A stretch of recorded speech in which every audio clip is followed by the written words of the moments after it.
Yes, people. Welcome back to another edition of the ManDem podcast on Sarcasm City TV, brought to you by myself, Flawless Mr. Take Note. If I'm buffering a little bit or there's any issues, I don't know what's going on. My laptop is playing up, but the show must go on. Apologies on the lateness, but like Matisse and Lewis both say, lateness is greatness. And I'm here with my fellow co-host. He's not too happy today, man. Where's the energy? No smiles, no nothing, man. Where's the energy? We're talking about wins versus Bro, Leicester. And we're gonna get into all listen, that. it's Go the on. intro. It's the intro. Why you putting me down on the intro, man? Listen, I'll big up all the time, big up the chat. It's gonna be interesting. But yeah, and I'm happy to be back. It's another therapy session, so Yeah, let's I'm just get it. making an observation. That's all it is, fam. I'm just making an observation and that. You know what I'm saying? Because you We'll get Gasper into it. always bugging a bit.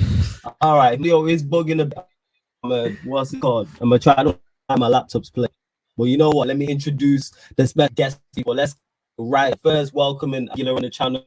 You catch him on Manchester United watch alongs, whether it's Premier League or Champions League. You catch him on the Sarcasm 6 Q&A. Members editions, absolutely hilarious on in it. Like one of the funniest people in this YouTube content creating space. My like Eddie is in the building. What are you telling me, Eddie? You good? Always, man. What are you Appreciate you saying? having me. You out here moving like CP3O, goddamn it. But we got you, Yeah, my bro. We audio don't hold book. it down.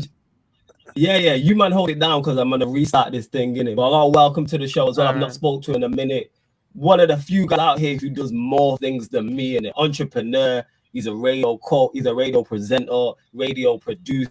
He be doing reactions to music. He be doing everything. You know what I'm saying? Man, like Kobe, Mr. Cubcam TV is in the What's good, building. bro? What are you telling me, Kobe? You good? I'm good, Yeah, mate. I'm man. good. It's It's good to been be a minute back. It's since I been spoke to you. ages. Still, It's been yes, it so has long, been. I mate. need to It's get been you. so long.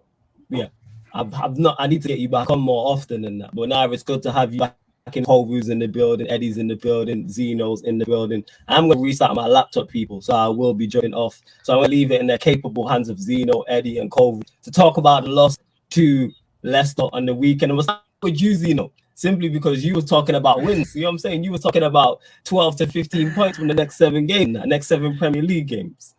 You know what I'm saying? So let us know in it. What's your thoughts in that? I'm gonna be watching on my phone. What's your thoughts, Zeno? All right. Well, let's talk about it then. First of all, I did not predict 15 points in this Hey, tell run. the I truth. said Tell the truth. Tell the truth. okay, Tell the I truth. said 12. I said Okay. 12. Okay. Flawless and Usman are trying to make me look worse than I am. Okay, but anyways, let's talk about it. Leicester was it was our first win because from the run we have, it's one of the easier games. If you look at their form, they only won 2 from 9. They haven't been playing good this season. So for me, I'm taking that into consideration. It's time to bounce back after the international break. Look at the players we have, look at the squad we have. Man for man, we're better than Leicester. But the thing is, it comes down to the system. We don't have one. We don't have tactics. Ole is a big fraud. He rushed Maguire back. Maguire had one training session in 2 weeks. He was injured. Same with Luke Shaw. And look who ended up making the mistakes for the goals we conceded. So for me, again, it comes down to another mistake or mistakes from Ole. He shouldn't have started Maguire there. And it's just disappointing, really, because we really needed to get points. Because look at the games coming up. We have Liverpool, then we have City. Spurs are looking very good defensively under Nuno. Then we have Chelsea. Where are we going to get points from? Me predicting 12 points was actually a very, very, very big stretch because I looked at them as individual games. When you go into big games like derbies, we always say form goes out the window. So that's how I looked at it from. And I'm going to get it wrong. We'll be lucky to get double digits. But yeah, for me, the game was poor.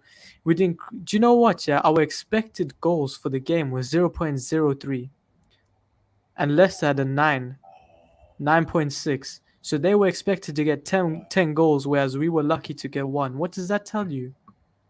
So for me, the game was just absolutely poor. It was shambolic, but I've come to a point where I'm not sad anymore. I expected us to lose. But yeah, that's me. Eddie, you give me your thoughts on the game. Yeah. It's good that you asked me this question a couple of days removed because I don't know what I Mm, would have said on the day of. Because I think for me, hearing that we had zero expected goals to their 10 is like bone rattling. It puts everything in because perspective, doesn't it? it puts a lot of things in perspective because our eyes are telling us sometimes, numerical representation can give you what your eyes are showing you. And I think that's one of those cases that we have right now. Yeah. But for me, it's just we are so disjointed, so confused, so out of sort when you see us play. It's remarkable that we even got 2 goals. I said on Sunday we only got 2 goals because we were there to play the game. Lester Soyuncu was asleep on the Rashford goal. He played Rashford on side. Lindelof can hit that long pass, which we've all been kind of accustomed to, like just a long magic ball over the back line and us breaking down the back end to score has kind of been our Yeah. MO. That's how we've been making all of our goals. And then you have the Greenwood Gunwood goal. wonder goal. The one Yeah. it's just like it's a crazy goal. He hits the post and he gets it in there. So but I think my biggest takeaway was our defense is a negative on defense, but also it is on offense because when you have Greenwood and Ada and Juan Bissaka on one side, the lack of creativity on that one side is killing us.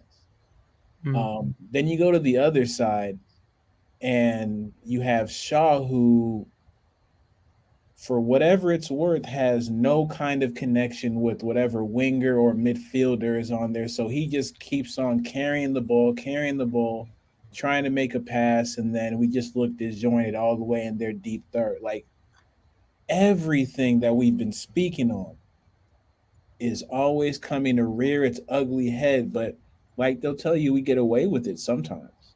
Um, I think you go through the list, and I'll end up here.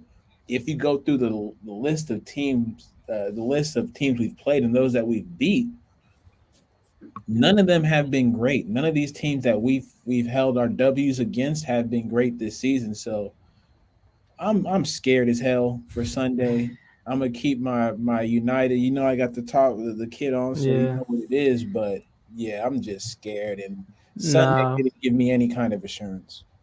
100%, man. I think we're all Man United fans are deflated. But Cam, what did you make of the game first of all? And then I want to go into your predictions for the run coming up. But give me your thoughts on the game. Break it down for me. How did you see the game?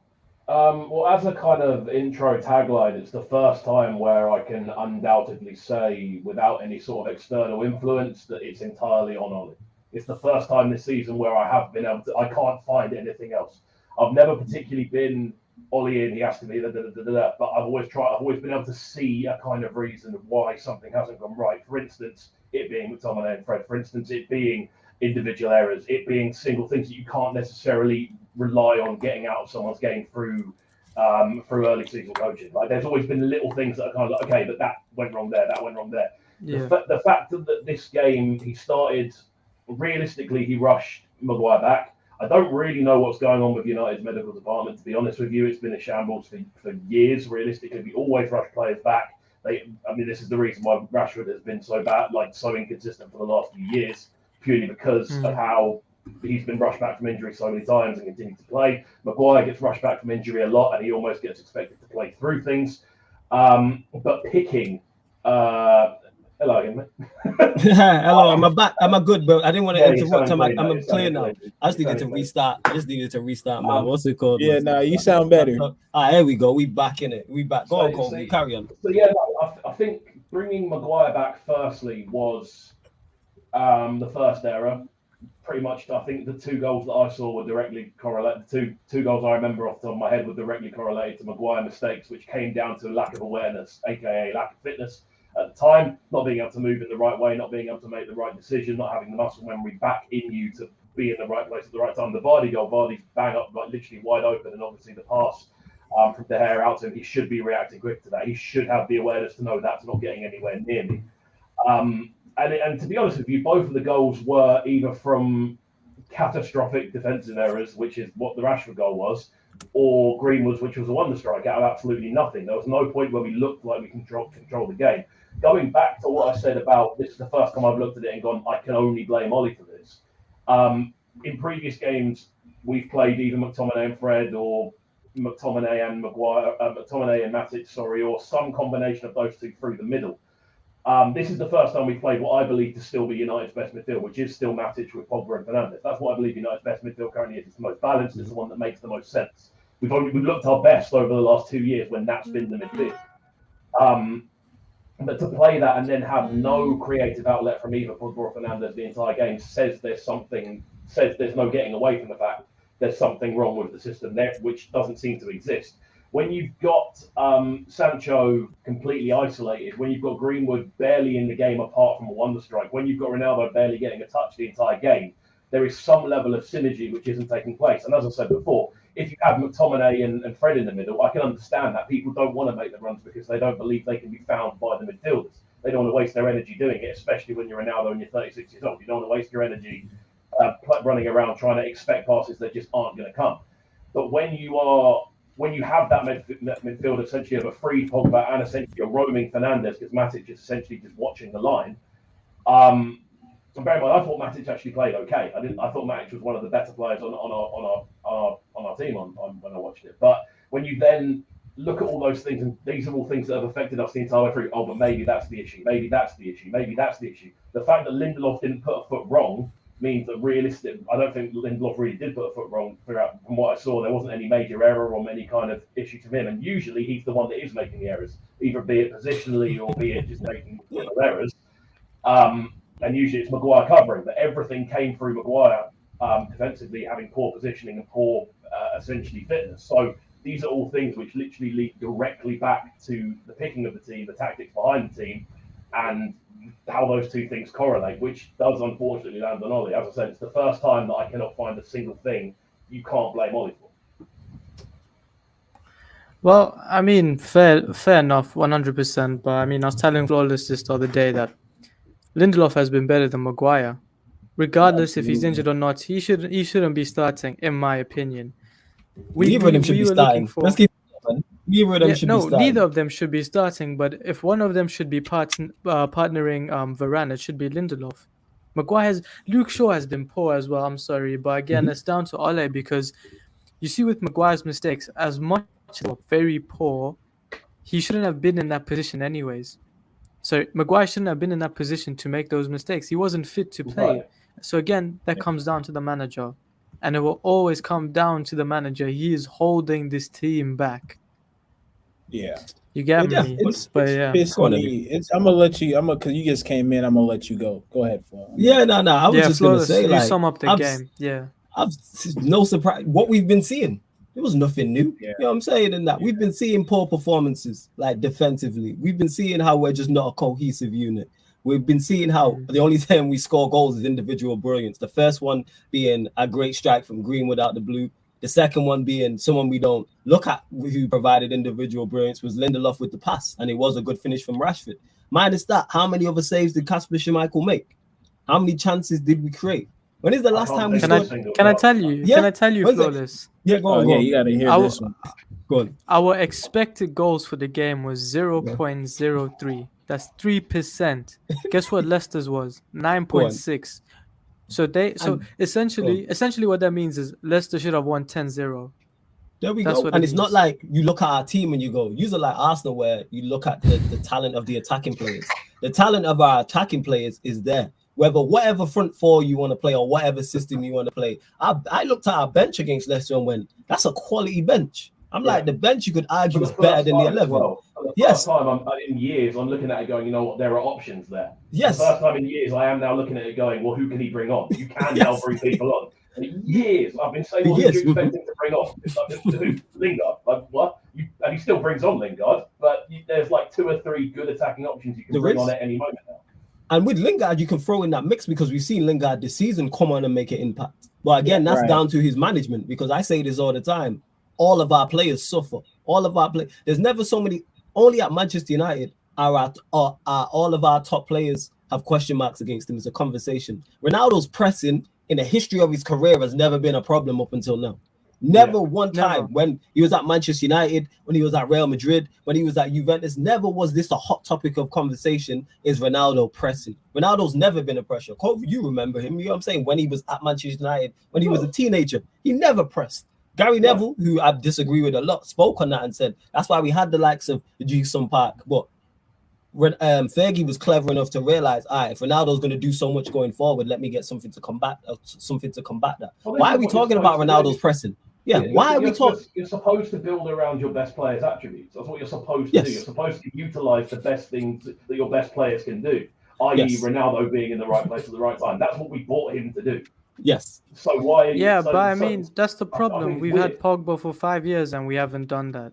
Talking about Ronaldo not putting him in double pivots. You know what I'm saying? And that, like, what is going on? You know what? You're just scapegoating Ronaldo, who's probably one of the biggest. You know, he's a club legend, one of the biggest names in the Premier League and the best footballer ever. And you want to scapegoat Ronaldo for pressing, which has never been his game.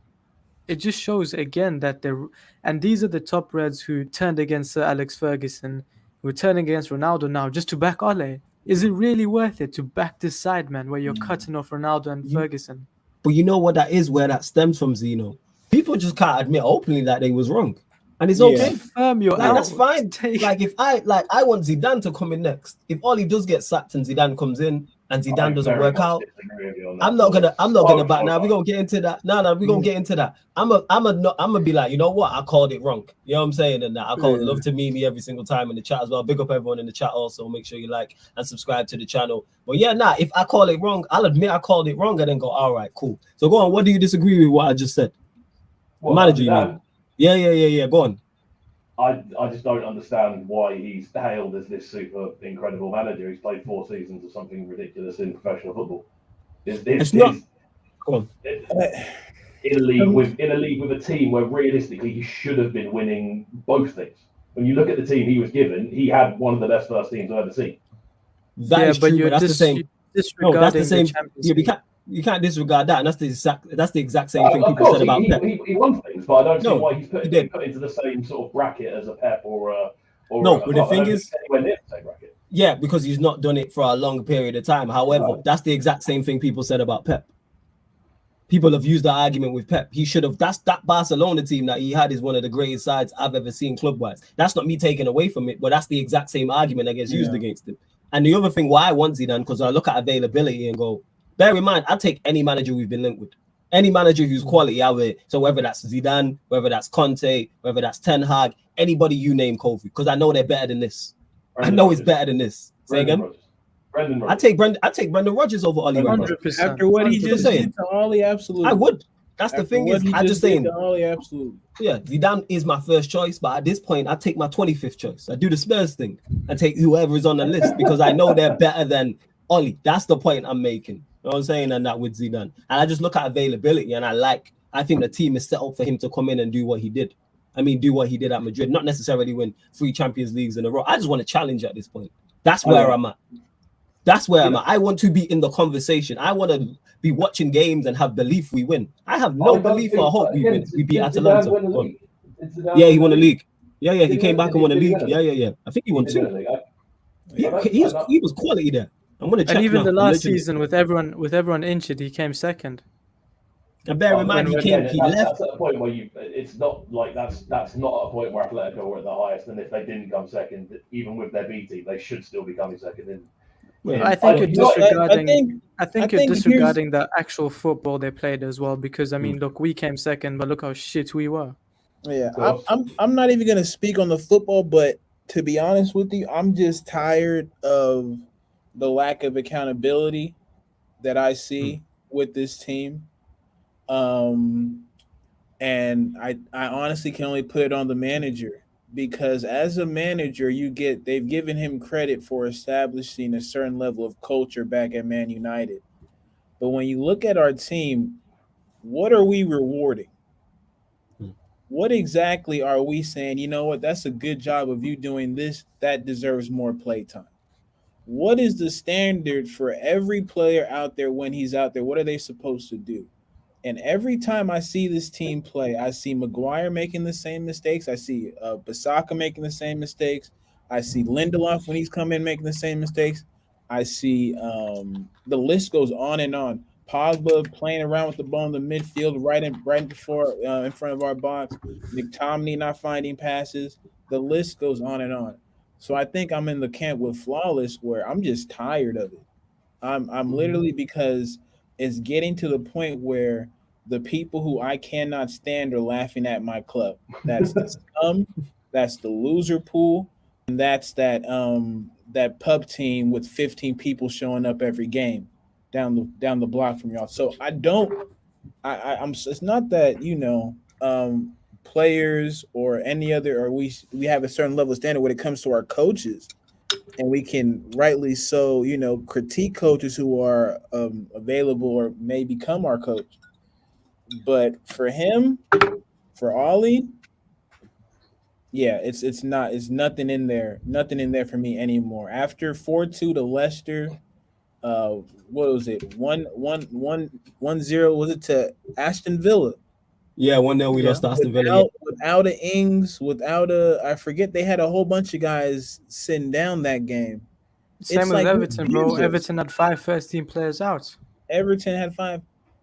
Hey, but we need a world class. We need a world class DM to beat Villa and Everton at home. Let's not forget that, Zeno. You know what I'm saying? Everton had 5 players missing, but we need a world class DM to beat Young Boys away. You know what I'm saying? Brighton and Brentford, look at their players, but look at the football they play. 100 times better than us. But guess what? They have a world 11. No, they don't. Nah, they do, man. That's incorrect, man. Brighton and Brentford have world class 11s, world class managers. Let's not do this. The standard for what I need from a manager, I'm just to close out, has been lowered exponentially by what this dude has been doing for the past. For me, it's been 2 years, right? I wasn't Ollie out until the Europa League semifinal the year before when we lost to Sevilla. That's when I just said, I can't deal with this anymore. So, but to your point, you're playing at McTominay, you're bringing him back, you're bringing back a Maguire, and you're bringing back a Shaw. All 3 have spoke on injury. It's not like their injury history was foreign to us. They spoke on it, and you still send them out there to look like that. Because if you look at it, for the third, the goal right after the kickoff, McTominay let his man get behind him. His man broke, and then the rest was history. He ended up playing in the ball after AWB tried to scissor kick the other guy and got the yellow card. He played the ball into the middle that allowed Vardy to score. So, yeah, bro, it's all over the place. So my standard for what the manager has done in the past, it ain't too high. I'm just like anybody at this point.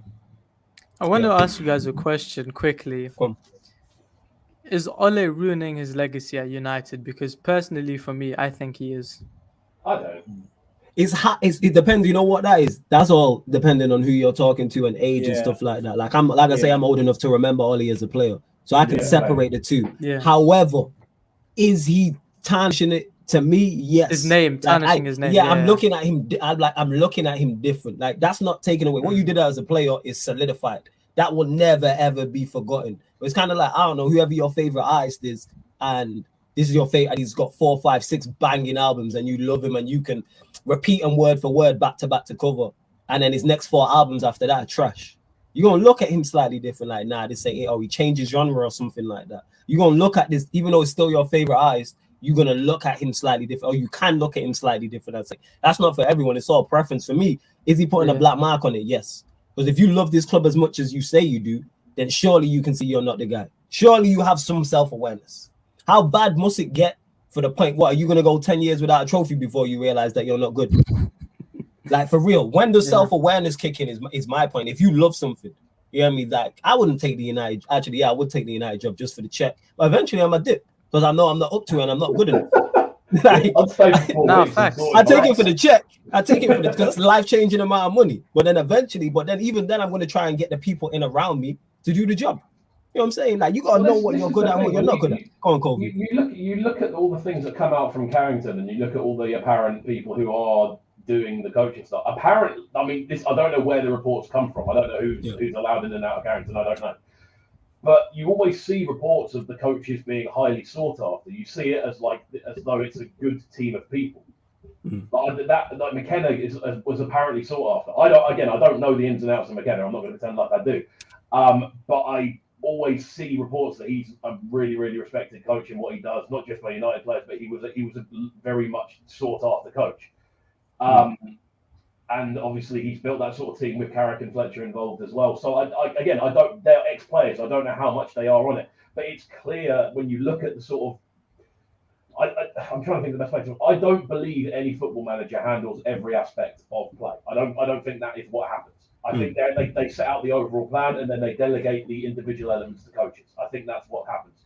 So whether the delegation is getting lost in translation, and maybe Ollie is a tactical genius and it's just not getting put out the right way, or the general overall plan is just so loose that no one really has any idea and they're all taking it off in their own directions, it's clearly a training ground issue because the majority of our players aren't terrible players. They have been good for other places. It gets to the point where it's not necessarily even managerial. It's coaching. It's like basic stuff. It's positioning. It's awareness. It's knowing when to go and when not to go, when to commit and when not to commit, when to shepherd, when to not, when to make the challenge. There's so many little things defensively that realistically were there under Mourinho. We have better defenders there now than we did under Mourinho. Yeah, that's my point. The back four is infinitely better than it was. Yes. So what are you saying about Ole's management then? Maybe it's trash. It sucks. You know what I'm saying, man? This is what it is. Is it purely down to his overall plan not making any sense? Yes. Obviously, this is what I believe happens on a managerial level. You set out your plan as a manager. You then delegate the individual roles to coaches on what players need to be trained on what's happening. Because you have a defensive coach, you have a midfield coach, you have an attacking coach, you have a keeper coach. That's how the structure tends to be laid out, and people play their individual roles. It's not Ollie doing every individual session himself. That isn't what happens. So what I mean is it getting lost? Is his plan getting lost in translation, or are the coaches around him not good enough? Because that's not what I tend to hear. It sounds to me like what he's trying to do. Well, the coaches around him aren't good enough. What I would say about the coaches aspect is, if they all got sacked, are they getting jobs anywhere else at any other top club in Europe? Well, again, I don't know enough about coaches to openly say, but that's where you kind of dive into it. This idea that constantly goes around this: he is tactically inept, he's tactically naive, all this sort of stuff, which he may well be, but you don't know to an extent what level he is involved with the actual coaching of the players individually, because it always seems to be individual errors. Yes, which lets me know. So if he's not coach, because he's come out and said himself that he doesn't do the coaching. Large up to Daniel as well, and it said start a new job at work today. Can't wait, man. Good luck, man. You know what I'm saying? Love to hear it, man. Big up to Dan, man. That's a regular, always supporting. Big up to you. Yeah, man. Congrats. We'll get to this, Drizzy. If that is the case, if you're not managing, I mean, you're not coaching and you're not doing the tactics, what exactly are you doing? Yeah, entirely. Vibes. What exactly are you doing? So if you don't do the tactics, you don't do the coaching, what is going on? I do believe he delegates. I don't think one man runs it all, but the overall plan should come from the head honcho. It should come from the head honcho. And it goes to show, you know how I know we're tactically inept? Because if you have a style of play, no matter what 11 play, it should look like that. United's style of play changes on the personnel. It doesn't matter what 11 City play.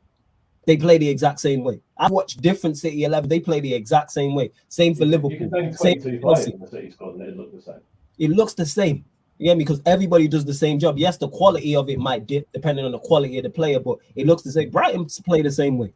I seen Brighton play, and there was no Basuma in there. There was no Lamptey in there. You could argue with their two best players, and they still play the exact same way that everybody does. Even people get on Burnley. Yeah, it's not great to watch. No matter what 11 play, they play a certain style. Ours is different. We're the only team like that in the Premier League that I can think of that play. Don't matter if it's Brentford. From what I've seen, a few games I've watched them, doesn't matter. Like, so that's how I'm looking at it. So Drizzy Des says here, Ollie's legacy is tarnished for me. Big up for the super chat as well. He said he's not even a club legend for me. He's just a cult hero for scoring the winner. Here's the thing. It's got to the point where I don't even want to defend Ollie no more, because he actually started more games than he came off the bench for Manchester United. But I don't even want to defend him. Like, that's how bad it is. Like, when I see people make incorrect statements about him, like, oh, just being a super sub, I don't care. Because he's just because of what he's doing now, type of thing. I see the same way that Eddie just wiped his brow and leant forward. Like, he's had enough as well, type of thing. Because, it gets to a point where people have to learn how to compartmentalize, for me. And what I mean by that is you got to put stuff in boxes. As a player, what did he do? As a manager, what is he currently doing? You can give him his flowers as a player. He's a hero for the club. Give him all of that. But you have to hold him to the standard that he helped build at Manchester United when he was helping us win. Right? It can't, and I'm looking at, I just looked at some of these quotes from the press conference he gave, and it's like, bruh, He's your rattled. level He's of rattled. self-awareness is not where it needs to be, man. It just really is not. Like, you have so many things coming at you right now. You have, oh, let me bring up Rashford to show that I'm still on his side, even though I said something idiotic. And then, oh, I understand that people are wondering about my future. Woo, woo, woo. They're always wondering about my future. And then you want to bring up Gary Neville and Jamie Carragher like they matter. 100%.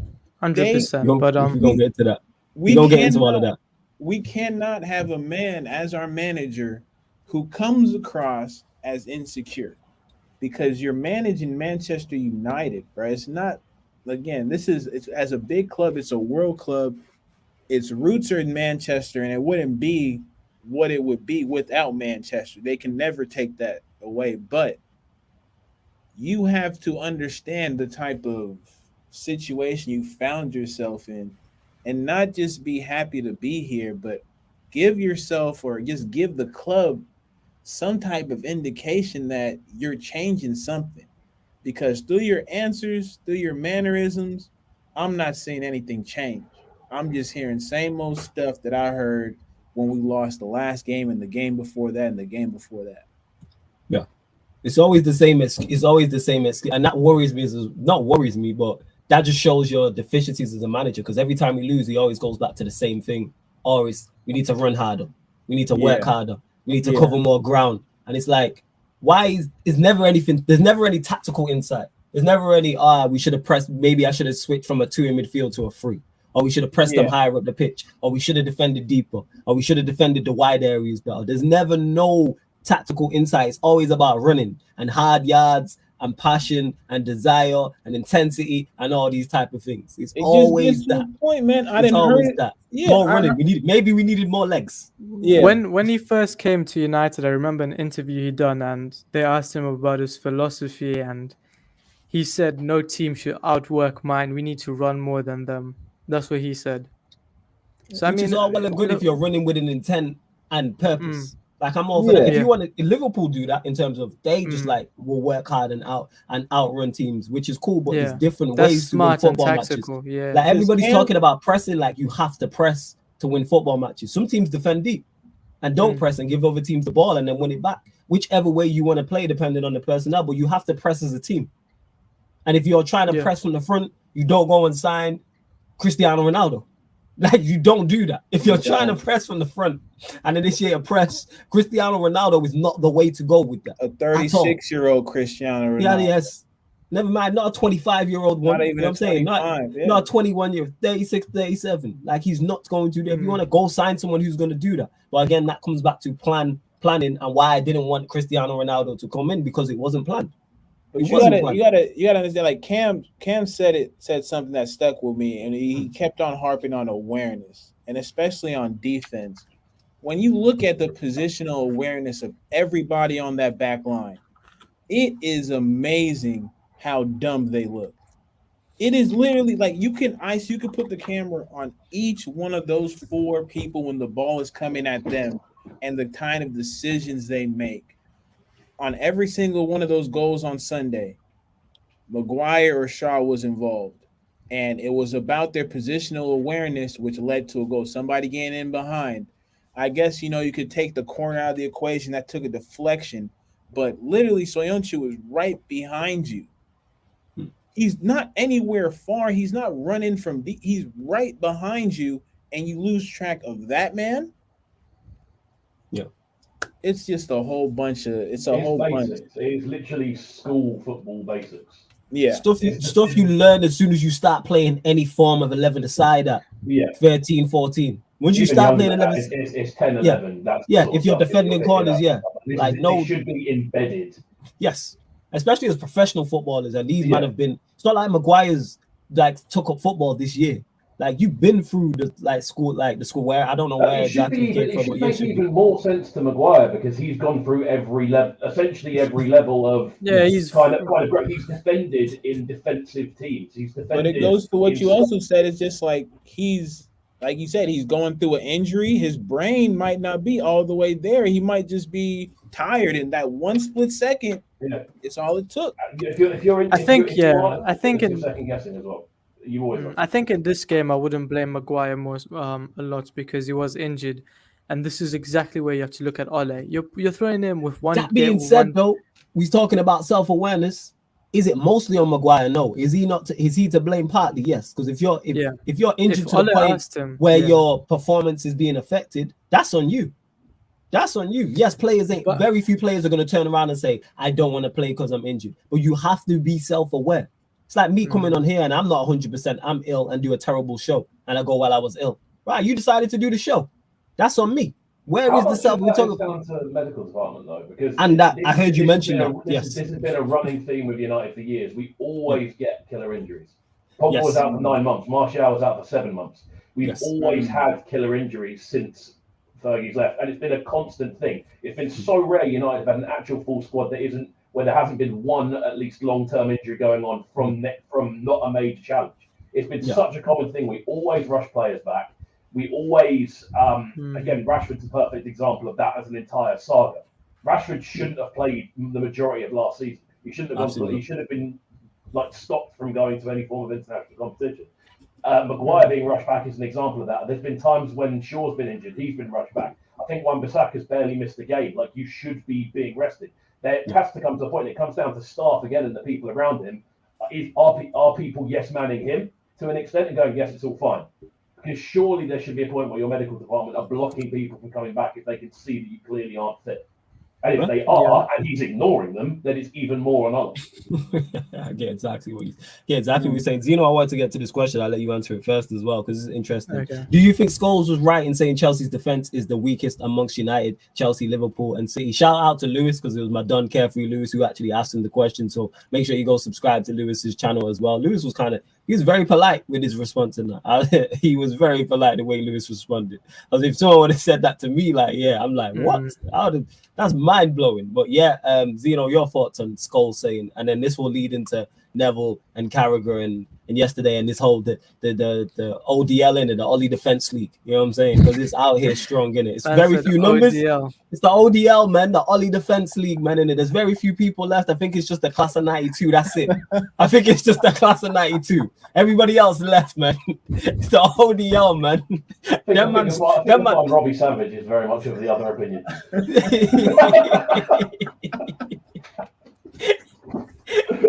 But yeah, Zeno, your thoughts on this? Scholes saying to add on Lewis that Chelsea's defense is the weakest. And he doubled down on it in his Instagram as well because Mendy got man of the match. Yeah. And he was like, if my goalkeeper gets man of the match, is my defense good? So yeah, go on, Zeno, your thoughts on it. Scholes as a pundit is like McTominay as a footballer. Let me put it like that.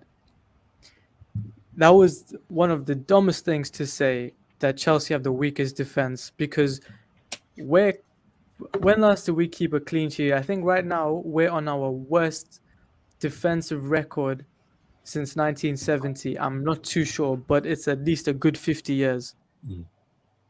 Chelsea just won the Champions League. How many goals did they concede? I think 3 games ago they conceded 15 goals since Tuchel has come in. So I think since Tuchel has come in, conceded 20 or under. Just deep that for a second. Tuchel has absolutely transformed their defense. And for me, it's the best defense in the Premier League.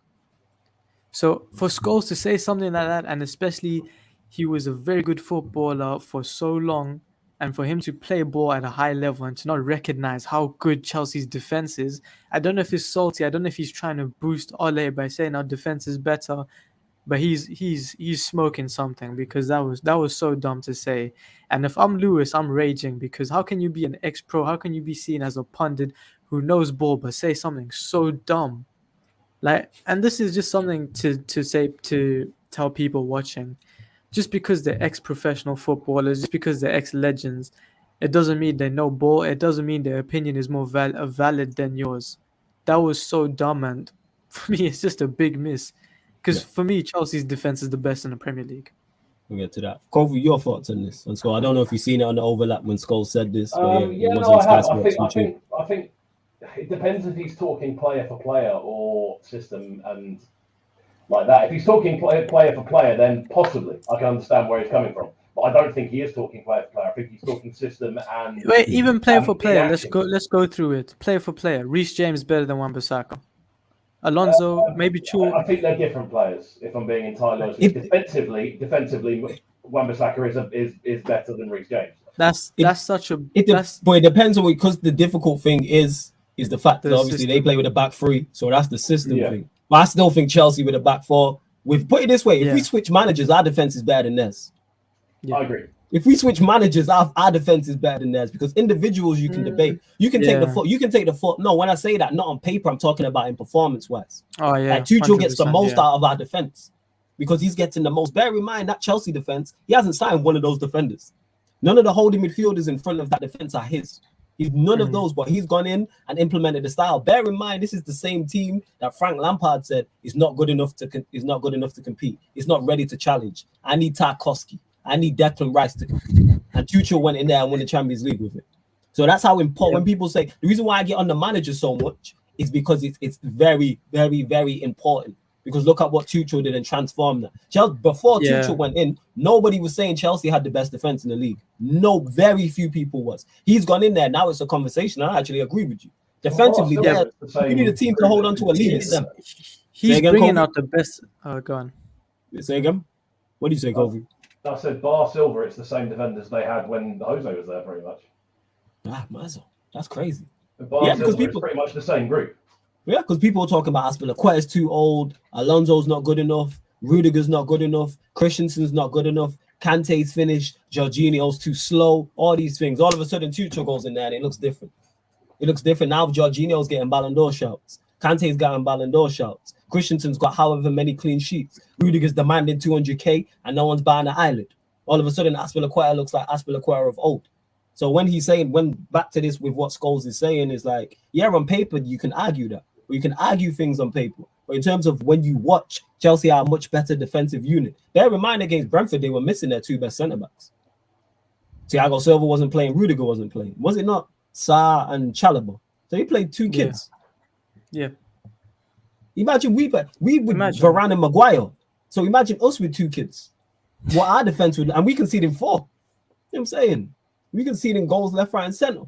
So imagine what it would be if we had injuries. Type of thing, like it's peak. But yeah, go on.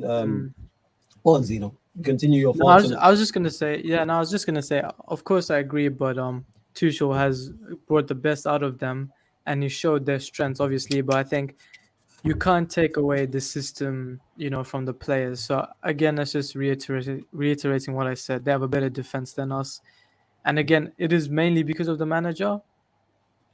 But it doesn't change the fact that they have a better defense than us. They have the best defense, maybe in Europe, but they definitely have the best defense in the Premier League. And it's just dumb for Scholes to say, in my opinion.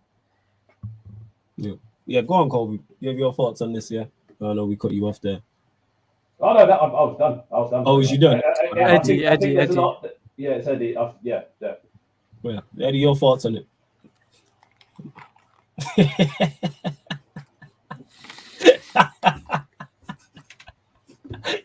Yo, we can't hear you on mute, fam. Eddie, you're on mute, fam. Yeah. It was a good thing I had a couple of choice words I didn't want to put on Smolty, so it's a good thing I had the time to process what I was going to say. But you just put that in the bin with other United legends who have said questionable things about Ollie and this United team. And I'm not going to – let me remove Ollie, just the United team, because I think for me, what defense – to sit here and act like, those 4 players that they put out there are more talented than ours, I wouldn't go that far. I think you go to certain positions, it's a wash. I think, Varane takes the cake over any center back in this conversation. And then I think Reece James, I would say out of the fullbacks, he has the most of my trust. That I can say comfortably. But with regards to what he's talking about, when was the last clean sheet that we had? Wolves? I think it was Wolves. Wolves. Yeah. Have we had a clean sheet at home this season?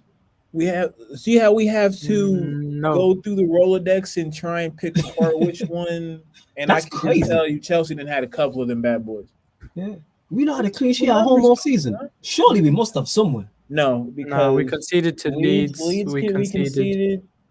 Newcastle, Newcastle, West Ham, Everton, Everton. Aston Villa. Villa. Jesus. Like I we said, it's our beat worst people. defensive record in at least 50 years, man.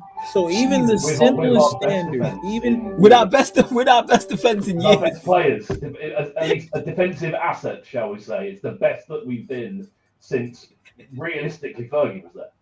yeah, that's Yes. crazy. That's Yeah. crazy. So like the simplest standard you can use to say who has the best defense, clean sheets. Just the simplest one, and you can see that we're not up there. And to the another point is just ball retention is a form of defense, people. It's not just tackling. The more you keep the ball, the less they have the ball. Simple. Chelsea don't turn the ball over that much. They sit back. I hate them because they get the 1-0 victories. 1-0's win the they do- league, man. They did. 1-0 they leave. That's it. That's their whole MO. So come on, Scolesy. Yeah, I can't even show my pops that quote. I don't even want to disappoint him, man. I told you, man, they just gonna defend him to the bitter end. And talking about members of the ODL, head honcho, Mr. Gareth Neville, like still on Sky Sports, still defending this man. And when he comes out and goes, I will never call for a manager to be sacked.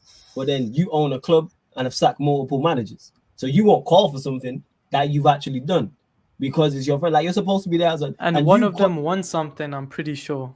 Yeah, and for you calling, so their man, so Salford City manager he sacked has been more successful at Salford than Ollie has during his reign, but he won't call for him to be sacked because he's like that's not in his nature type of thing. And it's like, yo, give your opinion. If you believe a manager's not up to the job and say that, that's cool. That's not you calling him to be sacked. That's you giving your opinion. Everybody can see this manager's not up to it, and it's mad that it's the Liverpool legend Gary in Jamie Carragher who's on there saying Manchester United are never going to win a league under Ollie. Well, This no, is what you know, we've been he saying for just time. he just wants to make Gary squirm in that chair. You know, he ain't got no Also, love for listen, us. You know, that's what he it said is. that. He said that's not me, and he even said that. He said that's not me getting at Manchester United. But if you look at Tuchel, you look at Pep, you look at Klopp, he's not beating those three to a league title. And I said that from early. I said don't matter who you sign. Doesn't matter. Yes. You can go back and watch ManDem United. It don't matter if it's we signed Sancho, Varane, Ronaldo, certain people like Statman Bates and Saeed. Them man got gassed. You know what I'm saying? Talking about quadruples, winning league cups. You know what I'm saying? Winning Champions Leagues, Premier Leagues, all this type of stuff. And yeah, damn, that died quickly. You know what I'm saying? And that we all seen the clip of Saeed raging and that because it doesn't matter. It doesn't matter. Adding individual brilliance to this team is not going to make the manager any better. Can it produce better results and better performance or better results? Yes, absolutely. The games we've won, we always win off individual brilliance. What game have we won where we played well, minus Leeds? Even Leeds is shaky, man. Nah, Leeds was a good game. It was moderately comfortable, but there are still numerous moments where you're going, oh, not again. Yeah. At least that's what I remember. I may be looking at it all with a big blanket of dread. Now I think about it. I remember at the time being like, this is still moderately shaky. When they scored the equalizer, that was the shaky part. Yeah, I think that's the bit that sticks out of my head. That's the one. Like, But I think I remember I was on the watch along with Flawless and I said we're gonna come back second half, and we did. I don't know, but I think that game we were comfortable because we knew how Leeds play, so we were gonna get chances. Yeah, because they do play to our strengths, but that's what it is. And like I said, Gary Neville's still going to defend this. Like it's not bad for him to turn around and go, I don't think he's up to the job. Yeah. No one's gonna be like, oh my god, you're calling for him to be sacked. Like, no, you're just saying what 90%. Like Ollie in, Ollie out used to be a debate. Yeah. That's been killed. You know what I'm saying? Yeah. A couple of months back when we beat West Ham, that was a debate. Remember when the Ollie in has jumped in the chat like, oh, you still Ollie out, blah blah. And we ain't seen that man since. Too. Yeah, we hadn't seen him the whole stream, and then next thing you know, the minute when it hit minute 90, and they popped, and then we haven't seen him since. I ain't seen them people on the stream since. You know what I'm saying? Like, I seen Tox tweet about this. Certain money with Ollie Inners who review the game straight after, or 3-4 days later, haven't done no recaps. Where you man at? You know what I'm saying? And that certain money uploaded to you. Certain man lost their YouTube. Yeah, YouTube account's gone, Twitch account's gone. Certain man lost what? Lost Twitter, the app. They did delete the app. What's going on? Because win, lose, or draw, we here Tuesday and Thursday on ManDem United. We here on Watch Alongs, win, lose, or draw. That's why I don't like I've said this before, let the apologies be as loud as the disrespect. Because when I was getting criticized for this, or you're doing it, you're not a true fan of the club. If United win anything, you shouldn't celebrate. You're all this nonsense, or you're just doing it for views, numbers, and all this. Where are you man at now? No apologies in that. I've had a couple people in my DM say, yeah, I'm only out now. Why it took you this long, I don't know. Because this is the same thing we've been seeing. This season is the exact same as last season. Just adding Ronaldo, Varane, and Sancho, and a new kit. What's the difference? I think we've regressed from last season. Talk I about actively do. I think we were better last season. I was going to say this earlier. I think we've actually regressed. It's almost as if he's become more comfy, and therefore there's less need to pull results out of the bag. That's what it seems like to me. Last season, even if we went behind, we still did do the 27 ridiculous run or whatever it is of going the season unbeaten away from home. That's gone very quickly this year. There were so many games we shouldn't have won that we did still end up winning. This year, we're not winning those games. A lot of them, we're drawing them. We're not getting that kind of second half winner. So it seems like in that sense, even that sort of coming from behind and stealing a result last minute, that seems to have gone this year for the best part. Yeah.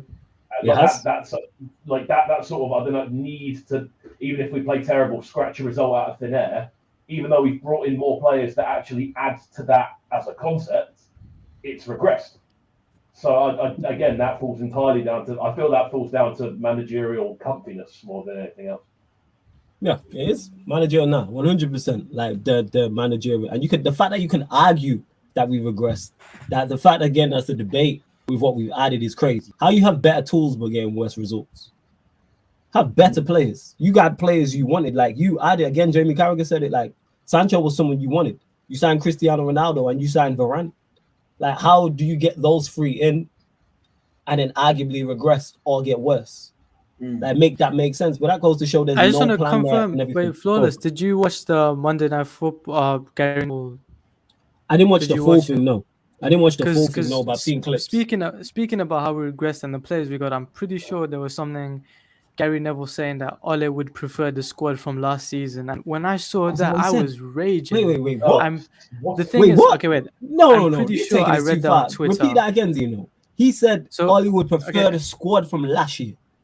So yeah, he's saying I think Ole would prefer the squad we had last season, and why that's pissing me off because he's the same guy who said Ole waited till 100 minutes to make a sub because he had no one on the bench, but we had 300 million pound bench, but he had no one, and then you complain that he had no one. Now this season you're saying we want to have the squad. The thing is, I get Gary Neville back in Ole, I get it 100%. But he's contradicting himself and he's looking like a big fool. How can you say something like that? He called for Sancho. He was, active on Twitter saying, get Sancho. We need a creative winger. Then he names his best 11 on Twitter and Sancho isn't there. It doesn't make sense with this guy. I get what you say because, again, people are just running out of excuses. That's what it is. Because the excuses are wearing thin. There's nothing to back it up. Like, even a time excuse. Out here, like everyone's like, give him time. He needs time, and not like, how come he's getting given so much time? And back to the Villarreal, he had no one to bring off the bench. All these signings are on the bench. Diallo's on the bench. Donny van de Beek is on the bench. Juan Mata is also on the bench. They're free options. Who else was it? Because I did see that quote as well. Where else? But there's free. You telling me with two of your signings? And the thing is, it's not only the players he's bought in. He's given new contracts to so many players as well.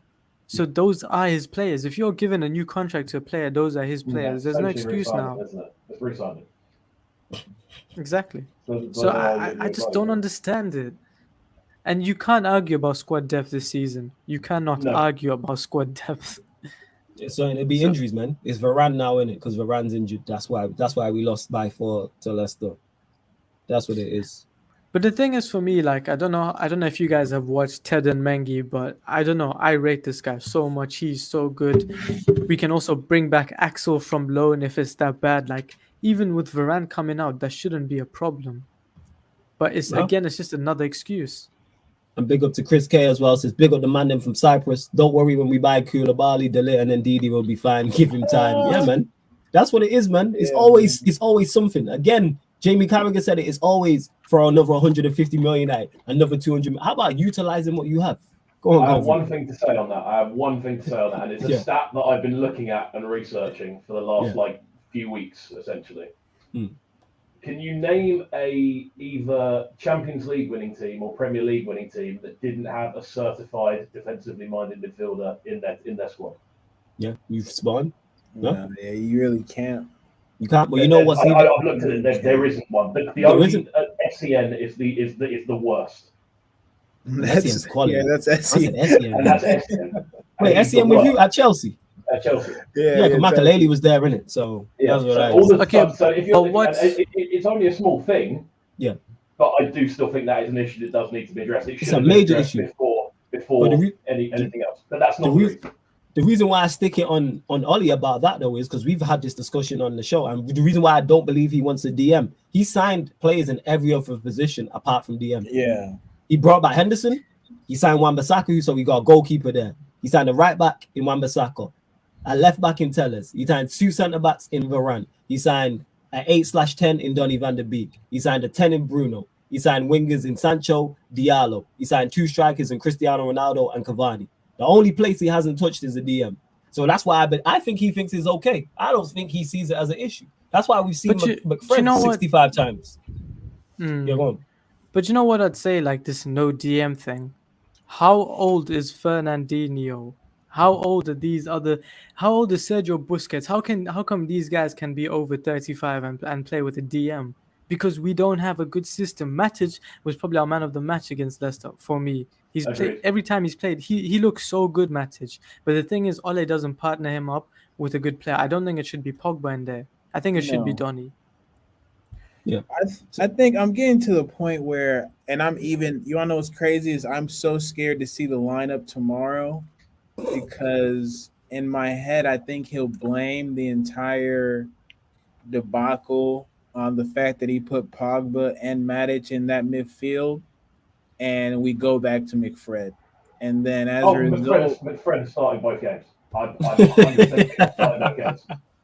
And then you got Rashford getting the start because he scored the goal. And now you're looking at from a balance perspective. Okay, I have a goal scorer. Let's go to my midfield. I have a headless chicken, and I have another headless chicken, and then I have my attacking midfielder who thinks he's a striker. Going up against, like, all of that being mixed into one pot, and we're supposed to find success out of it. It's like, yo, people, be real with yourselves. Like, this ain't it. And to the DM thing, you've had the checkbook. There are players out there. There's not just I think you know what it is? I think Rice is the only DM on the planet Earth. Apparently, he became the only DM that plays football. So whatever Rice is doing, we gotta wait and make sure that he's good at his DM spot. Then we can bring him in. No, go find one. Find a stopgap. Find something, because this McFred shit ain't doing it, and it's the reason. Apart with another thing, you might be out of a job. Yeah, and literally that's what it is. Like, I do agree, like I said, Kobe, with the DM thing, and I know it's an issue. Yeah, but like I said, the fact that the checkbook's been there, he could, if he really wanted to. You signed everything bar a DM, which makes me go, you think the options are okay? That's a struggle in itself. Yeah. And how you have Michael Carrick next to you, who was a DM type who we actually need, and he can't seem to spot it. The DM for so long. For so long, how come Carrick can't? He can't identify. He can't identify himself. He can't identify himself. How can he not look for himself? Can't you see we need a you? And it's not even like you was playing 20, 30 years ago. Carrick didn't retire that long ago. No, 20 years. And you retired too early as well. Yeah, it's kind of like, so how can you not?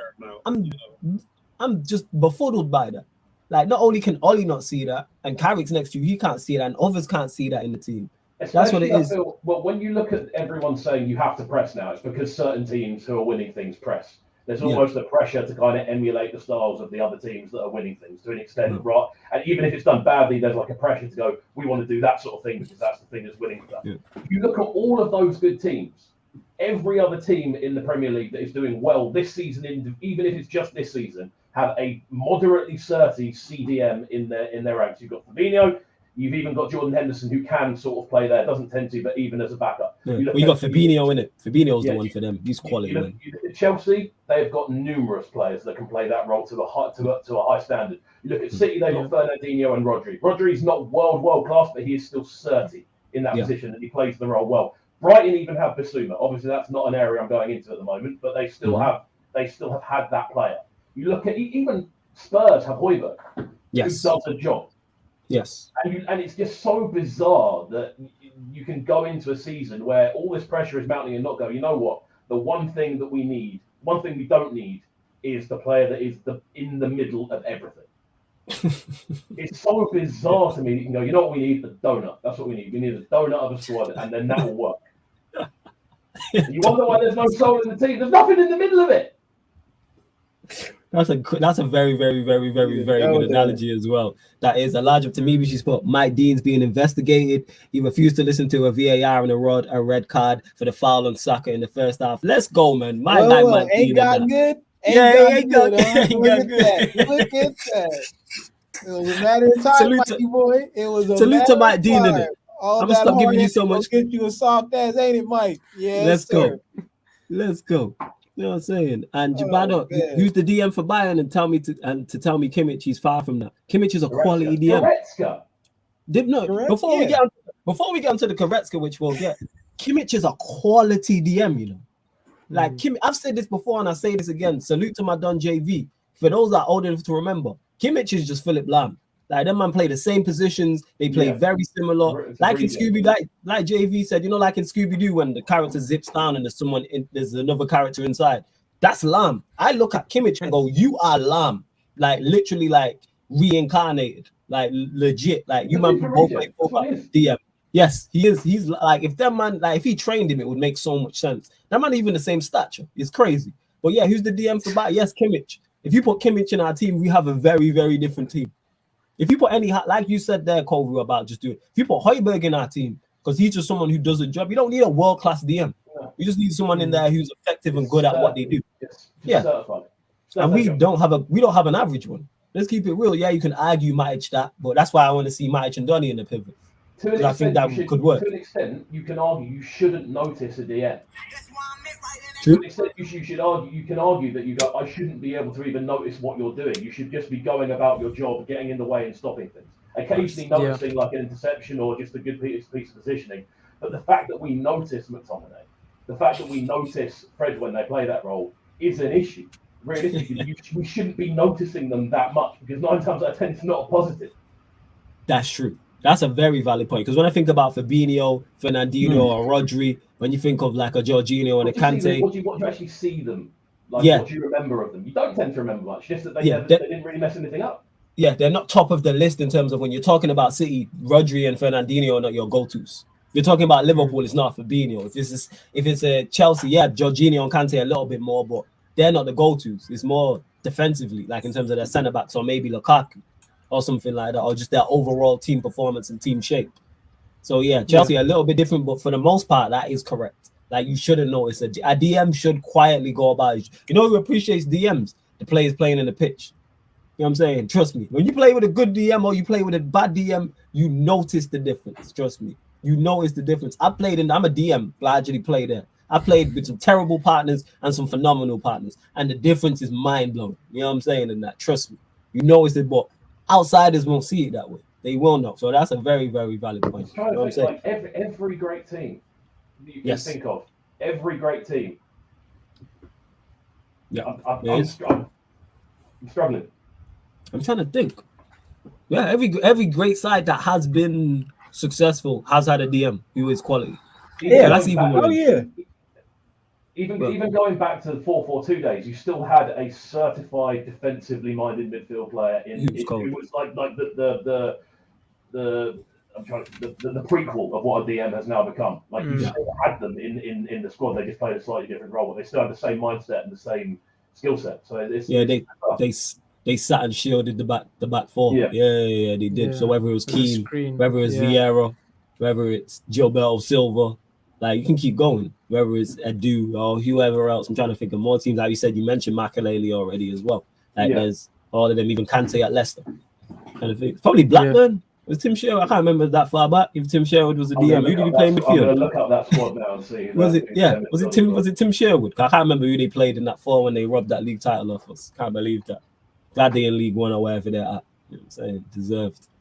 It's actually nuts how Kimmich is a carbon copy of Lam. It's crazy. Yeah. I don't think there's two. Crazy. If there's someone in the comments, let me know if there's 2 players that are more similar, like generation to generation. Like I can't think of 2. That still blows my like when I see him. Like, yo, you are Lam. It's mad. Both quality though. Both quality. Yeah, Kimmich is a region of Lam. You lot continue to get your questions in as well. Make sure you keep it Manchester United related. Make sure you hit the like button on the video. Subscribe to the channel Sarcasm City TV. Hit the notification bell as well. Was David Batty at Blackburn at that point? Was it David Batty? I'm looking through the squad now. Yeah. Midfielders: Agnew, Atkins, Wayne Burnett, Gordon Cowan, Simon Islands, Lee McCall, Kevin Moran, Stephen Ripley, Tim Sherwood, Jason Wilcox. So that's probably the last one. Yeah. And you have to go back. That's 94. There's not one that like leaps out at me. Yeah. And that's what, 94, 95, whatever year that was that they robbed us of that title. So you have to go back. A lot of people in the chat ain't gonna be waving alive them times. There's a lot of people in the chat who ain't alive them times when that happened. I have no idea who Tim Sherwood is or that Blackburn. Someone just found out that Blackburn won a Premier League title. People don't know that. Like legit. Some people don't know that. If you're born in the 2000 and you 21, you might have no idea. That's not a shot. That's just facts. You might have no idea. Daniel says, if you get Zidane as manager, how long will he be here for? Depends how it goes. Yeah. Depends how successful he is. How long the contract depends on his variables, how successful he is and how long he wants to be here. It might be a short-term thing. It might be a longer-term thing. One weird thing I will say about Zidane is winning 3 Champions Leagues in a row. That's special. So I'll roll the dice on him. That's a special feat. If someone like that comes in though and no one wins anything, what happens then? Then we go to the next one. Yeah, move on to the next manager. I'm happy with that. Like people have got this. Sorry to cut you off, Eddie. I'll let you go. I'm cool with sacking managers. I don't know where this myth came from that we don't sack managers. Because between Fergie and Matt Busby, did we not sack managers during that period? If we didn't, Ron Atkinson will still be here. Like managers, yes, it's different times, so managers got longer back then. But I'm cool with sacking. Hey, the most successful team in the country sack managers all the time. They've been the most successful team in the past 10 years is Chelsea. They got rid of a club legend and then won the Champions League. Roman don't play up. Let Tuchel fall off. Roman will be like, all right, gone. Yeah. I see he playing now. Are they the early kick? I didn't know that. Yeah. They was. Shout out to Daniel. He's been putting the scores in the chat. So you always know Daniel got it. Yeah, if Zidane don't work out, because people have said, oh, well, if we get Zidane, it might not work. Then you go on to the next one. Do you stay in a relationship? Do you stay in a relationship that's not working because it might not work with the next person? No, you keep moving. It doesn't make Ole better. Person. Yeah, and it doesn't make Ole better either. No, I've just looked at that squad from Blackburn. David Batty was in the squad. I clicked on 93, 94. Okay, so David Batty was in the squad. So there we go. So he's probably the worst. It's David Batty. He's probably the worst. Go on, Eddie. What was you going to say about the Zidane thing? About Zidane coming in. And I'm not going to say I don't want to gender, but I think Manchester United can't get into the business of falling in love with managers. You don't fall in love with players. You don't fall in love with managers. You fall in love with the club. The club's going to be here after that manager is gone. The club's going to be here after that player is gone. So we have to get into the mindset of you have 3 years at the most to show us something, right? And then if within those 3 years we're not seeing a necessary level of improvement in each year from where you were last year, then we got to start letting these guys go. Like I'm getting to the point where because I kind of equate it to what I'm dealing with when I deal with my pro teams over here at Stateside, right? And especially the Glazers. because the Glazers stateside operate way more differently than they do over here, which is what throws me off because they're so cutthroat over here with this NFL team, and they're nowhere near as cutthroat as they have to be with regards to our club. Like I can see it, right? Because I not study, but I deal with sports business, and I just see the type of transactions they make, the type of people they're continually bringing into their American football club, and it's apparent to me that they don't care. Which is why, honestly, if there was another protest, I'd have no problem. I'm legit. These people, every time a change needs to be made, it's always going to be the fans leading the charge because for some reason they're just not as engaged as they need to be because this is although it's again it's world football, it's literally world football. Like the decisions made with this Manchester United team affect a lot of things down the pipe, and so for them just to not give the kind of care and to see a guy like Zidane, a Conte, a Ten Hag, the list goes on at our disposal, but we're still kind of operating from this fairy tale mindset. It's disgusting and it's scary, and hopefully it'll change. That's the only hope I have. Hope it changes. But I like someone says, that's why I think he honestly has to get embarrassed this next round of games for us to have any chance of OLE getting the boot anytime soon. Because if he goes out and he gets a 0-0 draw, if he goes out and he just gets decisions that'll kind of make him afloat, he'll still be there. And the unfortunate thing is, I'm convinced the longer he's here, the further we will be removed from top four. And by the time we're honestly removed from top four, it could be with 27 games down. And it could get peak. Yes. Jabata says Zidane wasn't Gary Neville's teammate, so as soon as he hits a bad spell, they'll be after his head. And then that would just come back. You know how that will turn if that does happen, because then people go, "Wow, where was his energy for all?" Like he's in the mud with Manchester. And I actually, unpopular opinion, I like Gary Neville as a pundit when he's not talking about Manchester United. Yeah. When he's not talking about Manchester United, I like listening to him. Like I think he has great insight. He makes me look at things different. But because of his blind bias to Ollie, and he said it. He said, "Yeah, he's my mate. He's my guy." All right, so really, you shouldn't be commenting on him then. That's on Sky and that's on you. Go on. Also, I don't know if you guys saw again. Gary Neville said a successful season this season is winning the Europa League. Just deep that for a second. Gary Neville said that success is winning the Europa League this season. But guess what? When Mourinho actually won it, it wasn't good enough. We said you won the league at top four. Worst team. It was a worst team. It was a way worse team as well. It's not even debatable. Imagine if Zidane comes in. Imagine if Zidane comes in. This is such a good comment. Zidane comes in. He's gonna go for his head. He done that with Mourinho. He said Europa League wasn't good. We didn't win the Europa League. He's fantasizing. Or if we do win we had a chance. We were in the final. And guess what? We didn't win it. Yeah. Well, and we're in the Champions League right now. And he's talking about winning the Europa League. Because that's him. Man, because it's his brethren lowering the standards and that. Because it's his brethren. And he's actually been honest with it. Like, yeah, he is my mate. I do like him. We are teammates. I like him. Everything you said there is nothing to do with him as Manchester United manager. Has nothing to do with what you said. He's being mates. He's being for ex-teammates. I like him. He's my guy. And all this. Yo, talk about Ollie as Manchester United manager. The club that you love as much as he does. And we are here. That's why we're all here talking about it. And we can clearly see this man is hindering the success of this club. But you're just going to back him blindly until when? You've seen enough evidence. I've said it before. I'll say it again. If you're still Ollie in at this point, I don't know what more evidence you need to see to show that this man is not good enough. This weekend was the turning point for me. Was this when you turned? That's the game was where I went, there is now not an excuse. I think that I won't lie, going into the season, the mantra of no excuses was a bit bizarre because there are other teams with squads as good as ours. So why is it not no excuses for them? That's something that I didn't particularly like as a manager at the start of the season. Whereas because Ollie isn't as good a coach as the others, that's very much established. So I never really understood why it was no excuses for this guy, but the others it doesn't really matter because they won things before. That for me was always very, very bizarre. However, this is the first time where, after the Leicester game, where I'm now looking at it going, that I can't, there is no one to blame but you in this scenario. All of the things that have gone wrong in this game are directly down to you, and you picked arguably your best available 11. So it's... Yeah.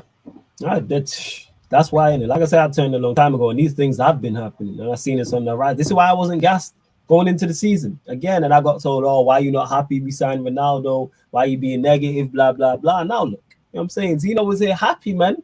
I'm saying I ain't seen Zeno smile in a minute. Zeno was happy. You know what I'm saying? He was talking even going into this run, 12 points from 21. Zeno, we were gonna beat Leicester. Yeah, we were gonna beat Leicester. So you want to revise that? How many points do you think? So we did obviously the next 7 games, it was including the Leicester one, and now it's 6. How many points do you reckon we get from that, Zeno? Now we still 12, yeah?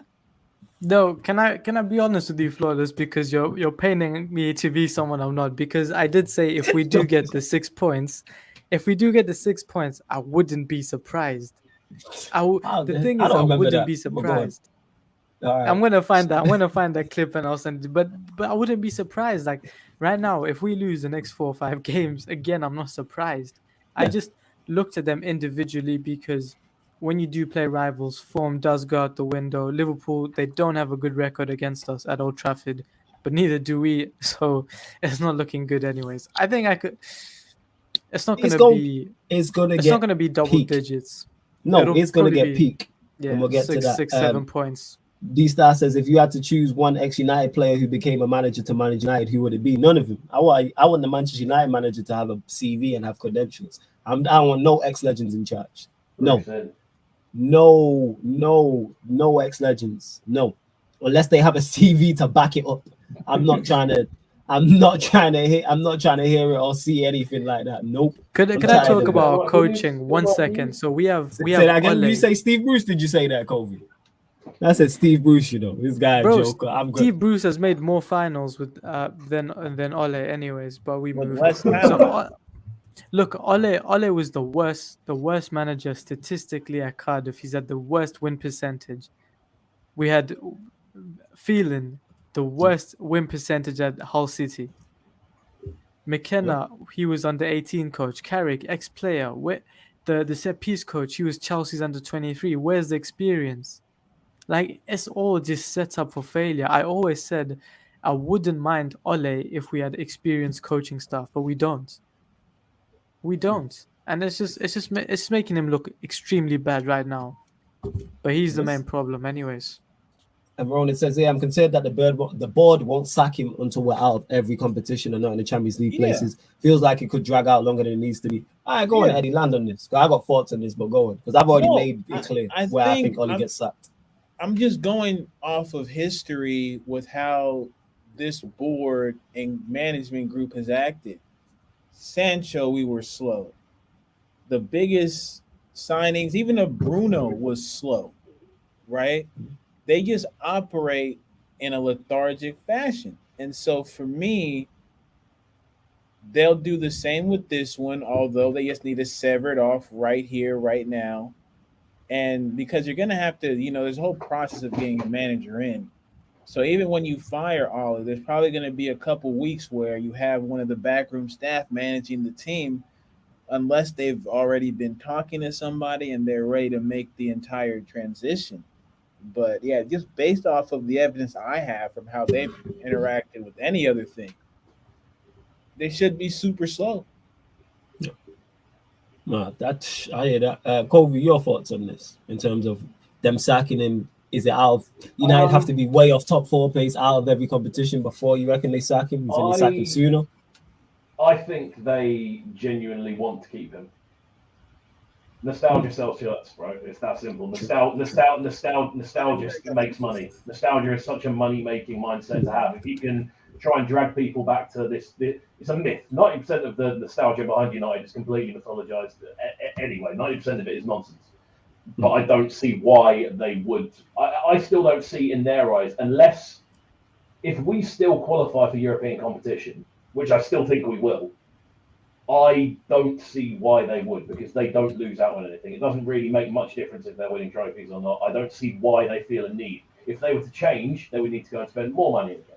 They then need to go. Realistically, the first thing they need to do is bring in a director of football and then bring in a manager who aligns with the director of football. That's what needs to happen if they want success. Absolutely. However, as soon as you then give the reins of this is what needs to happen to someone who is actually a doer, it then costs them more money, which then means they're making less out of the club. It becomes less of a profitable thing for them. It becomes less of an attractive thing. So why would they change it? They have no need to change it. If you take the concept of them caring out of the notion and they look at it purely as a business, which is what they are. They're not football people. They're not football fans. They never have been. They've even come out and said that they're not football people. It's almost like a side thing for them.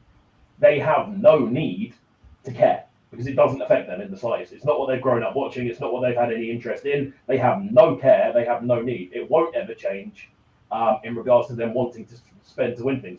If you look at all of the signings they brought in this summer, they were either smart signings or shirt sellers, or just good for deals, or fashionable players to bring in. Essentially, all of them. You look at how much of the money the Ronaldo deal made. The club went up in like 4% in value overnight, or something ridiculous like that. Like it was a no-brainer. They would have lost money not doing the signing. I hear that. I was going to say on that note, boys, I am going to have to shoot because my mum is going on holiday today, so I need to no stress, Kovu. That's calm. It's been a pleasure, lads. I'm going to plug everything before you go. Man. Let them know where they can find you and all that good stuff. Plug everything. YouTube.com/CubCam TV, Trickstar Radio, 7 till 10, Monday to Friday. Download the app. We talk football and everything music related. So we'll see you there. Good stuff, guys. People. All right, man. I'm sub to you. I've literally just added it to the title now, people. So click in the title, CubCam TV, and you can go subscribe to the channel right now. He knows what he's talking about. There you go, in it. Like literally, I've just did that. All so right, yeah, Cole, good seeing you, man. I'll definitely get you back on there again soon. Yeah, my guy, appreciate it. Take care, man. Yes, you lot. Make sure you go. It's in the title right now. CubCam TV. Go subscribe to Kovu's channel. Very knowledgeable, hardworking, done, especially music, DJ, radio presenter, radio producer, all types of things. So make sure you check it out. But yeah, thoughts on what? I did want to respond to Kovu about that as well because he made some interesting points, but we'll definitely get him on again in regards to why I think he'll get sacked because we're outside of the top 4 now. Again, if we lose to Atalanta, that puts the Champions League in jeopardy. And also on top of that, if we lose to Liverpool on the weekend, we could be further off the top 4. And I've said it before, he doesn't make already 5 points off at Chelsea. Are we 5 points off Chelsea already? We're already 5 points off at Chelsea. I think if we lose our next 2 games and the manner of the loss against Liverpool, he goes. I think it could be this weekend. If we get absolutely battered, Liverpool come to OT and destroy us, which is 99% going to happen, he goes, especially if we lose to Atalanta. Yeah. So it's a very big week. I don't think he makes it past this week. You don't think he can talk about it? Man, I don't think he makes it past this week. Talk about it. Because look, that's depending on if he loses against Atalanta, well, our Champions League is pretty much down the drain then, because we have to play Villarreal away, which is going to be tough. We have to play Atalanta again away, and then Liverpool. Look at Liverpool, the form they're in. Same thing happened with Jose. He got sacked after the Liverpool game, and days before the club came out saying we're 100% back in Jose, and then they've come out already saying they're 100% back in Ole now. So it doesn't mean anything because these next 2 games are very, very big for Ole, and I don't think he makes it past them. I've said this already. Don't make it to December.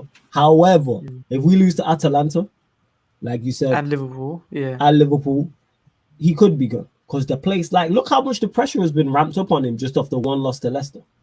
That's only a single loss, and yes, it was very bad. But losing to Atalanta and then losing to the arch rivals Liverpool, it could be all she wrote.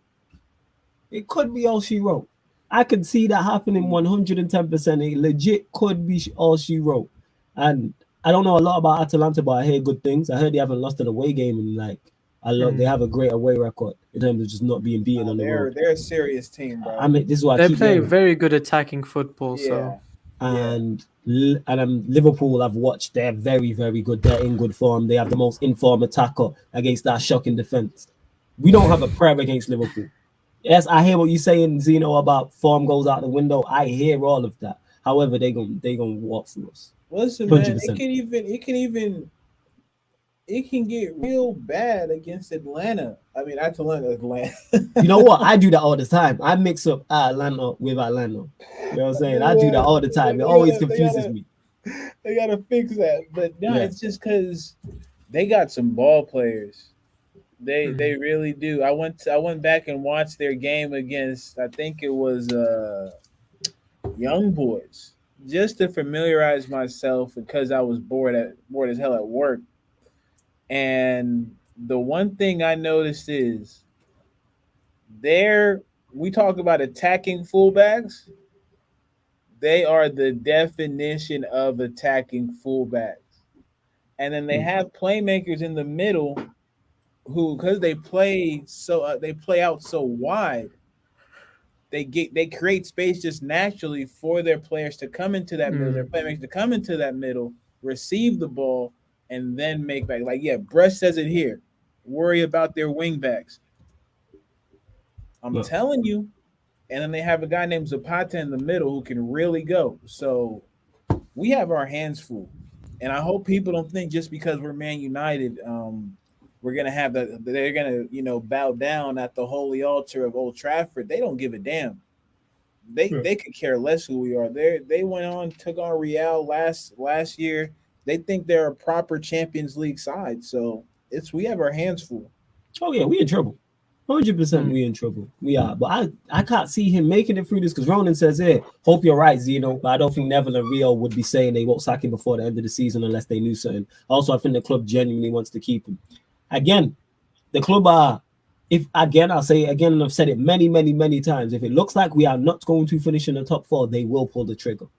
And at the end of this run, we might have not won a game in 2 months. And let's keep it real. Show me where a lot of people were banking on that Leicester game. Even I called it a draw. I said we get 6 points from the next 7 Premier League games. That's now 5. I'm not even too confident about the Spurs game because that was the one where I had to win. I'm not confident. And even Atalanta as well. Tomorrow, I don't know a lot about, but I hear very good things about. We in trouble, but I'm not confident playing anybody. One thing I do know about Atalanta is they're better than Young Boys. They're better than Villarreal. 2 teams who bopped us off the park. 2 teams that bopped us off the park. So if them 2 can do that, Atalanta can do that. I watch West Ham do it also. I watch Newcastle at times have an even game against us. Leeds at times have an even game. Wolves. Yeah. So it's like, yeah, he don't make it to December. I've said this already. I think he gets sacked after that. I actually don't think it'll be Liverpool. I think it'll be City. I think it'll be City in that international break. In between City and the Watford game. Maybe. That's what I think. And then we back. You know what I'm saying? And that. Right, once the new manager's here, then we can come on here talking the most crud. But yeah, Atalanta, I'm gonna be so shameless. Oh, yeah. 100%. I'm not looking forward to the watch along to watch the game. Absolutely not. I'm not looking forward to the game because Eddie will be here, Zeno will drop in, the ManDem will be here. Cool, the chat will be funny. Now that's what I look forward to with watching. I look forward more to talking to Eddie and talking to Zeno and talking to Dan Sillyman and talking to Ahmed and you lot in the chat than the actual game itself. Because we could get embarrassed. Same with Liverpool on Sunday. We legit could get embarrassed. And I can see it happening because they're in form. They are in form and will be bang up for it. They'll be licking their lips. Yep. Oh, yeah. They'll be licking their lips at the thought of playing. As most teams are. Atalanta are probably looking at it like, I think everybody is. And more than anything, that's the thing that's scaring right there. Put Chris K's comment up if you could, please. The last he says Gasperini is a proper manager. Gasperini is a proper. That is when you lose before the game has even started. When the level of manager, I'm telling you, Gasperini ain't one to fuck with. I've seen enough of him. I've seen them play enough in the Champions League games to understand that he got them dudes acting like dogs. And dogs go out and hunt. They don't care about the challenge. They don't care about the circumstances. They just go out there and get the job done. So it's going to be 90 minutes of hell, pressing, attacking. And if we don't keep some type of shape, if we don't communicate on the back end, we'll let at least 2 in. We'll let 2 in. I have all the confidence in the world saying we let 2 in because they have goal scorers and they have creative guys on the wing. So, yeah, I don't even want to think about tomorrow, but I got to work too, so I can't ignore tomorrow like a weekend. Yeah, series is peak. But don't forget as well, people, obviously, not only there's so much content coming up on Sarcasm on the YouTube channel and the Twitch. We will be doing the versus show. So the first this season, which I've been looking forward to. I wish it was under better circumstances. Obviously, there's a podcast on the channel for each of the big six clubs, well, the big four in North London. And we will be doing the versus analysis at Anfield. So it will be the ManDem United podcast versus the analysis at Anfield. So you'll have Ryan, Monts, and Saint holding it down for Liverpool, myself and Zeno, and we will be joined by a special guest to make it a 3-on-3. So that's what it is. Make sure you check out. There's a playlist for him as well. Every time there's a big six versus on the channel, there is a playlist for him. I've watched them in the past, been in the background. They're hilarious. Obviously, Chelsea played a lot of the big teams around them early, and the Chelsea Arsenal one was hilarious. The other one was funny. Yeah. Chelsea Spurs was a goodie. Chelsea City was another funny one. Arsenal City was good. Like I thoroughly enjoyed. Liverpool City was another one that was good when we had an analysis at Anfield versus Gardem City. We had Ballers at the Bridge versus Gunner Talk from the Arsenal. Gardem City versus Gunner Talk. Like so, the first time this season in ManDem United in a versus, and that will be 5 p.m. tomorrow on the YouTube. Also, immediately following that, and that's tomorrow, we'll be bringing you the Manchester United versus Atalanta watch along as well. Check out the upcoming live stream section because there's so much content, but I just wanted to let you. And then, of course, the watch along on Sunday as well. Manchester United, all of Manchester United's Premier League, Champions League games, watch alongs are right here. But yeah, we'll go to you, Eddie, on it. Just a quick preview on your thoughts for the Atalanta game, scoreline prediction. Anything else you want to add? What team you think we'll see, etc., etc. Okay. Scoreline: Atalanta 2-1. Predicted lineup.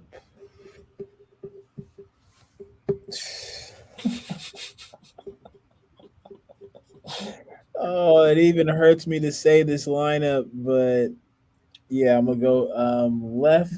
You think he goes with a back three, actually? You think he goes with a back three? No, absolutely not. You reckon he goes with the 4? Okay. My man it depends on Maguire's injury status. No, because you looked, you know what he said in the press conference? I wish somebody could have put the quotes in here. He said Maguire had another practice. He's fully ready to go. So I expect to see Maguire. I expect to see Linda, who I didn't see on Sunday, to much surprise. Wan-Bissaka, Fred is back. You can see Fred in there. McTominay, Bruno, and then a front three of Greenwood, Rashford, and CR7. And our ball retention will be so bad. I don't even know. I might check out early flaws if I get pissed off too much. No, that's cool, man. Feel free, man. If you need to take a break at any time, it's calm, man. We fully understand over here at Sarcasm City TV HR. We fully understand. It's fine. Man said HR. Yeah, man, I understand, man. Like, if you need to take a break because it gets like that, trust me. Like, I remember there was a watch along I wasn't about for, and then I came back and Zeno was gone. You know what I mean? Oh, yeah, class. Yeah. And Zeno, and I was like, it's cool. Young boys. Young boys, I have no issue with it. Yeah, I understand. I have no issue. Trust me. If I could leave, I'd leave too. I get it. You know what I'm saying? God. I wouldn't watch United if I wasn't doing this. For what? Yeah. For what? But yeah, same question to you, Zeno. Thoughts on the Atalanta game, lineup, anything else you want to add? Are you looking forward to? Anything you scared of? I'm gonna second everything Eddie said. We're gonna lose 2-1. But the lineup he's gonna go with the McFred thing because how it seemed is like Atalanta, they're like a Leeds. So in Ole's mind, a manager with no tactics whatsoever, he's going to say, oh, well, I beat Leeds with McTominay and Fred, so we're going to do that again. So he's going to go with them two. There's going to be no ball retention with that midfield three. The front three, you're going to see Rashford start. I'm going to say Greenwood and maybe Cavani. I think he might drop Ronaldo because there were rumors on Twitter from very good sources that Ronaldo has been edging for Zidane to come in. So I think this is where it falls off between Ole and Ronaldo. So it's looking peak. But yeah, that's the lineup I'm going to go for. De Gea obviously in goals. But it's just gonna be looking peak, bro. There's gonna be no ball retention, and we're gonna get schooled. We're getting schooled tomorrow and this weekend. And another thing I add as well is I think he's lost the dressing. I think he's lost the dressing room. Well, he's losing the dressing room. I don't think it's completely lost, but the players are done with him. So yeah, I will actually. Yeah, let me say that. Yes, you have lost the dressing room. When you put in performances like that, Pogba's interview after was telling because he was saying everything Ollie Out has been saying without saying Ollie Out. Like I said, when the first question they ask him, and he goes, his response is, tells you all you need to know. And he said, we've been conceding easy goals.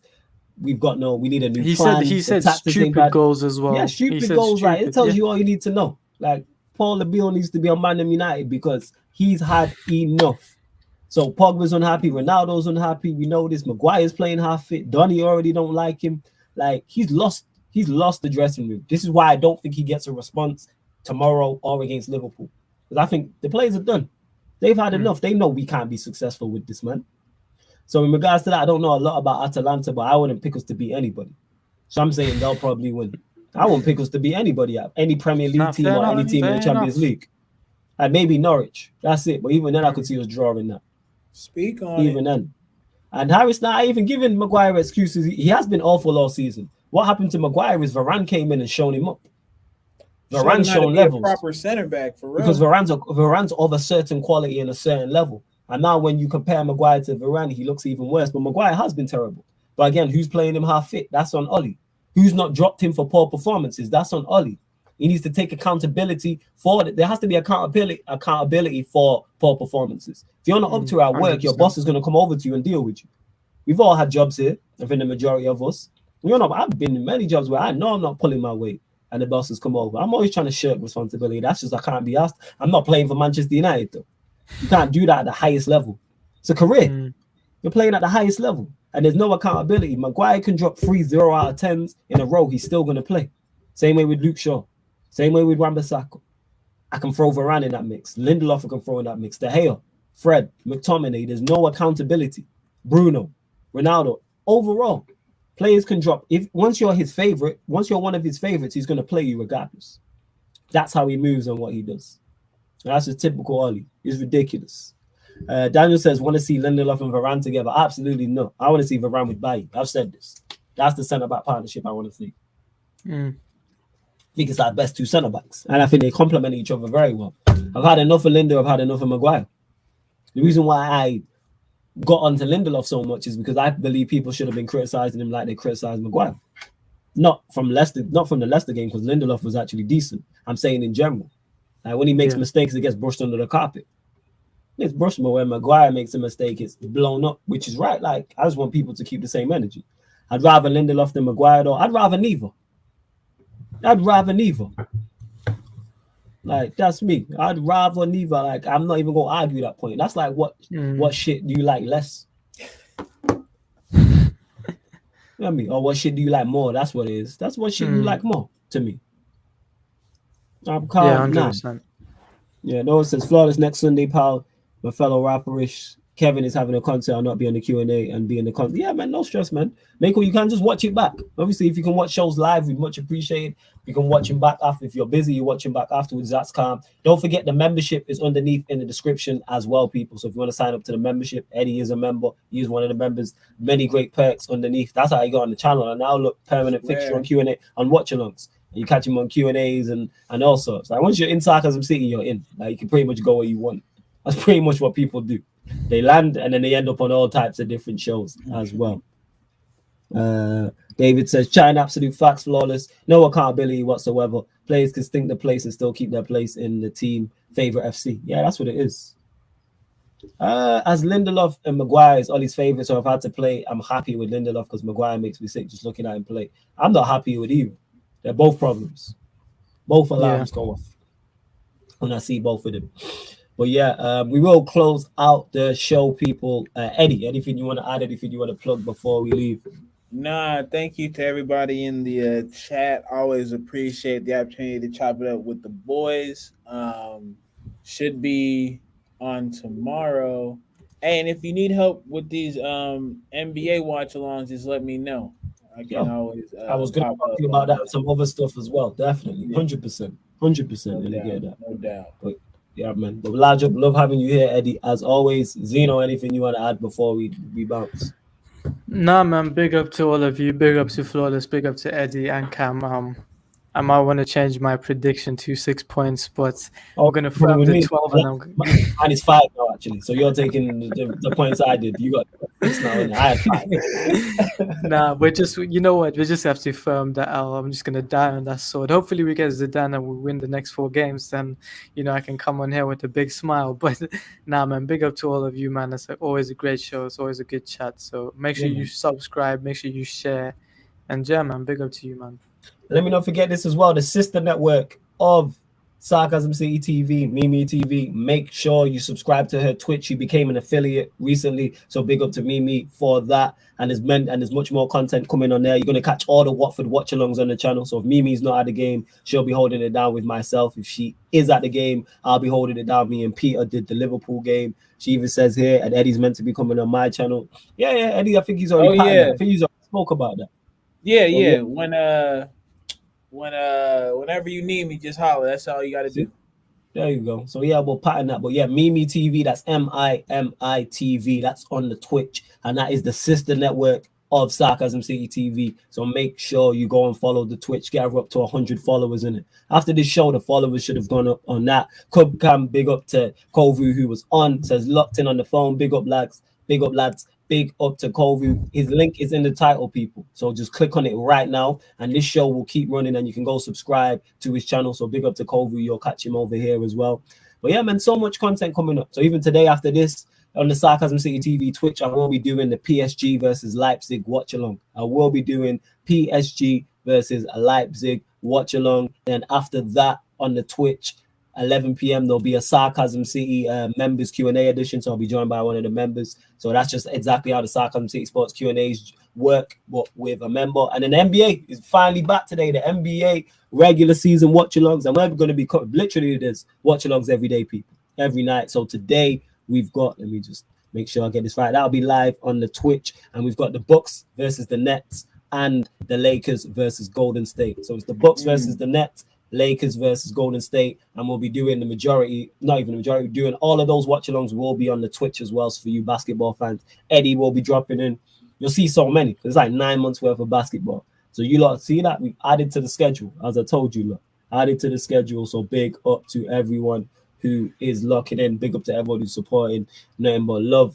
And this has been the ManDem United podcast on Sarcasm City TV. Thank you very much for tuning in.